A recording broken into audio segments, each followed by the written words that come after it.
દીકરી બાપાની માનતા રાખી, વાણિયાની દીકરી, અને મારી ઘરે જો પારણું બંધ આવે ને તો હાલીને રાજસ્થાનની યાત્રા કરીશ. 9 મહિના થયા, ફૂલના ગોટા જેવો દીકરો આપ્યો ભગવાને, અને ધણી એનો દલુ વાણિયો એનો ધણી, વાણિયો પણ આપણા મલકનો ભૂકા કાઢ નાખે એવો. પાછો ક્યાં નાખો, મોદી સરકારના ગામનો વડનગરનો વાણિયો. એ વાણિયો તો ભૂકા જ કાઢે ને, પણ પાછો આવ્યો નહીં, રોકાઈ ગયો દ્વારકા, પોકરણગઢ રોકાઈ ગયો. હાજો કર્યો ને બાપા, એ પાછો જીવતો કર્યો ને, એ કે હવે અહીંયા હું વડનગર જાય, નાખ્યા ધામ અહીંયા. દલુ વાણિયાનો હેલો છે આ. હેલો એટલે અરજ, મારી સાંભળો અરજ, મારો હેલો. રણુજાના રાજા અજમલજી ના બેટા, વીરમદે ના વીરા રાણી, નેત્રના પડદાર મારો.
બજરંગદાસ બાપાને યાદ કરવા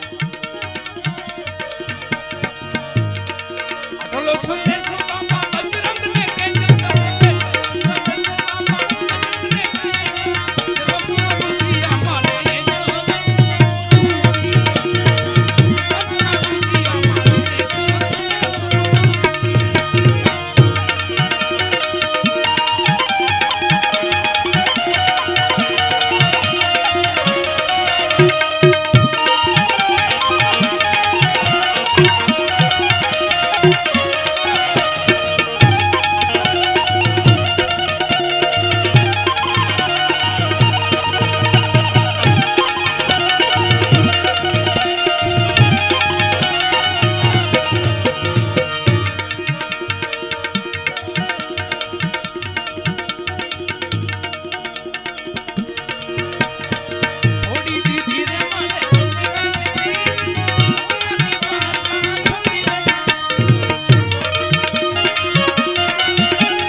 हिंदवा पीर नहीं तो क्या देखा हिंदवा पीर नहीं देखा तो कुछ नहीं देखा काई न देखे के आज फिर तो मुसलमान हिंदवा पीर नहीं देखा धन बाबाजी धन बाबाजी धन बाबाजी अलग धनी ना नाम गणाय छो बाबाजी पण एनु नाम छे अलग एनु नाम छे न कलंक एनु नाम छे न कलंक काई कलंक लहे नहीं एमनेम दड़ी जाए देवाज पंडित दाड़ा दाखवे सुनी लो देवल देनार अपना गुरु ये आगम भाख्या ई जूठा नहीं लगा केटला खड़गे सहार छे ने केटला मरशे रोग देवाज पंडित दाड़ा दाखवे सुनी लो देवल देनार ई समय में आपणे हाल्या जाई छे थोड़क धर्म सत्य हारे राखजो छेल्ले ई काम आवे वाला ये आपणी छेल्ली मूड़ी छे मक्का पीर ने खबर पड़ी मुसाफिर ने खबर पड़ी मक्का ना पैगंबर था एमने खबर पड़ी कि हिंदू में कोई पीर प्रगट्या छे हालो एमनु प्रमाण लेवा जावुं छे पीर ना भजन ने बधी ओळख छे हेलो सावळ बापा ना फरमान रामदेवजी महाराज ना 24 भजनों छे फरमान आराध बापा ना भक्तो केटला खबर केटला आ 550 वर्ष पहला 9 लाख था अटण तो केटलाय कोने गामो गाम ज्यां जो હવે પછીનો જે અવતરણ છે ઈ નકલંગ કે રામદેવજી મહારાજ પોતે છે નહીં સમય નજીક છે બહુ છેટો નથી આ હેલો તો પેલા હતો અટાણ નથી આપણે મોબાઈલમાં હેલો, તો 550-600 વર્ષ પહેલાની વાત છે. હેલો એવો થતો ને અહીંથી ખાલી હૃદયથી એમ હેલો કરે ને, સતી તોરલ ને જેસલજીને ઉમાવો થયો, હેલો થયો, હાલો ને માલદેવને મળવા જાય એવો અંદરથી ભાવ જાગ્યો. મેવાડગઢ ન્યાથી માલદેવ ને રૂપાદેવ ને ભાવ છો, હાલો ને સતી તોરલ ને જેસલને મળવા જાય. અને હેલો થયો, મળ્યા ધનવા ડુંગરે ચારેય મહાપુરુષો મળ્યા. આ એક મોબાઈલ હતો, એમાં તાર અંતરના જ હાલતા. આમાં કેમ આ બધું આકાશવાણી જેવું હાલે, બધું દેખાતા નથી પણ તો વાતું થાય. ઓયલું એવું જ હતું, પણ હવે આમાં વર્ગી પડ્યા, ઓયલું ભૂલાઈ ગયું, અંતરનો નાદ ભૂલાઈ ગયો.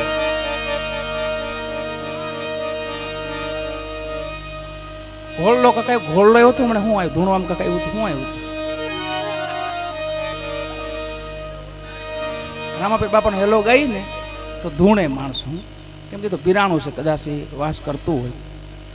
પણ એક ભાઈ એવું ધૂણતા હતા, પાટા જ મારતા જ નીકળે કોક. તો બોલે કોકે પૂછ્યું ભાઈ તમે શું ધૂણો છો? ભાઈને તો રામાપીર તમને શું છે? હું એનો ઘોડો લ્યો મૂકીને આવતા રહ્યા છે, એમને નીણ પૂરો નાખ્યો નથી ને એમને મૂકીને આવતા રહ્યા. મારે વાહન કે આવું જ જોઈએ. એટલે ધણીનો હેલો છે. પીરને ખબર પડી મક્કા પ્રમાણ લેવા આવ્યા, એ પીરની જાજમ જે ગવાઈશ ને પીરની જાજમ આગળ ગવાઈશ પીરનો હેલો છે. એવા પ્રમાણ આપ્યા છે આ જાજમમાં એને. ધણી એક ઓલિયા બેસે હોય, એક જાજમ. મુસાફિરને કીધું આપ પધારો. મુસાફિરે કીધું મારી ભેગા 4 ઓલિયા બીજા છે, એમને આસન આપો, આપ એક બિરાજો. ધણીએ બેહાડ્યા, જાજમ વધી, બીજા ઓલિયા બેઠા, જાજમ વધી, આસન વધતું જાય, ઓલિયા બેસતા જાય. કીધું કે હજી કોઈ ઓલિયા બાકી હોય તો બોલાવી દો.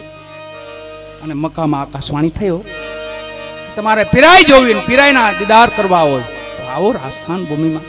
આકાશવાણી થઈને ઓલિયા આકાશ માર્ગે ઉડ્યા હો.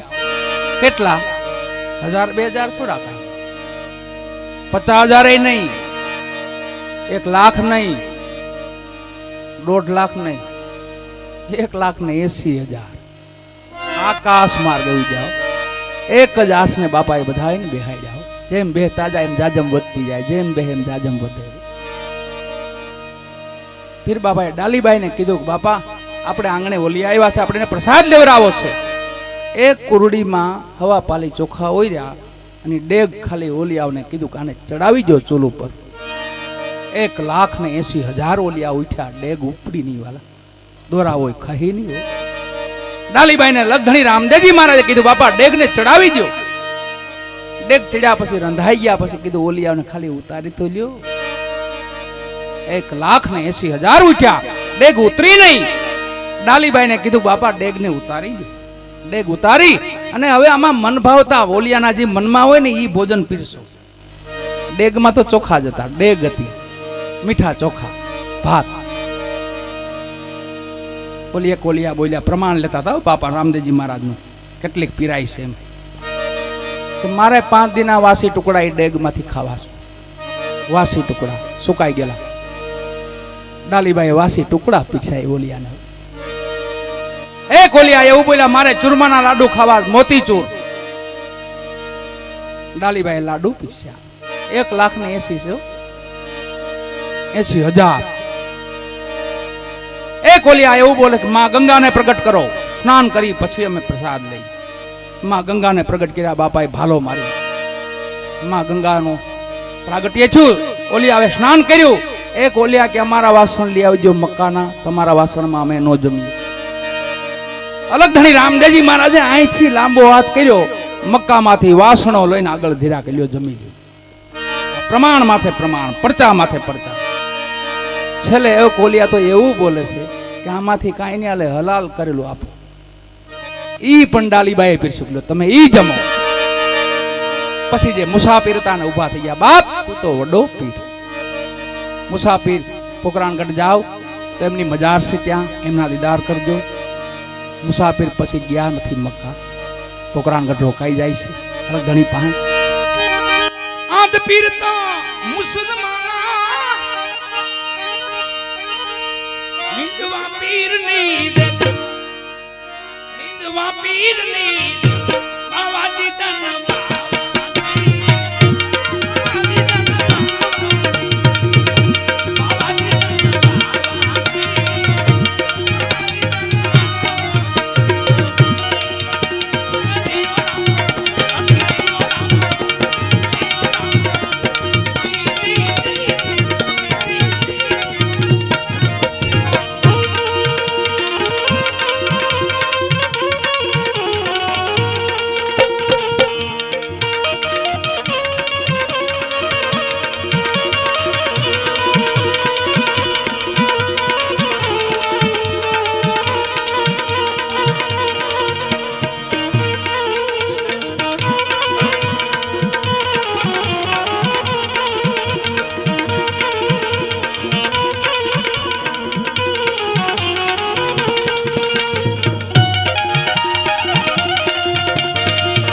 તો પૂરી લાગી જાય હો ખમા ખમા ખમા માતાજીનું માતાજીનું વાહ એમનું કહેવાનું છે માતાજીનું એક ભજન ગાય હા હા બેન ને કહેવા આપણે બેન ગાય એમ તો બેન ના માતાજી મારા માતાજી છે હું માનું છું ખાલી નાવકા બેન નથી માનતા હું માનું છું એક હું ગાય ને એક બેન તમે રાજી રાજી વાહ હા તણનાડો ડુંગર હોય કાંઈ નહીં વાહ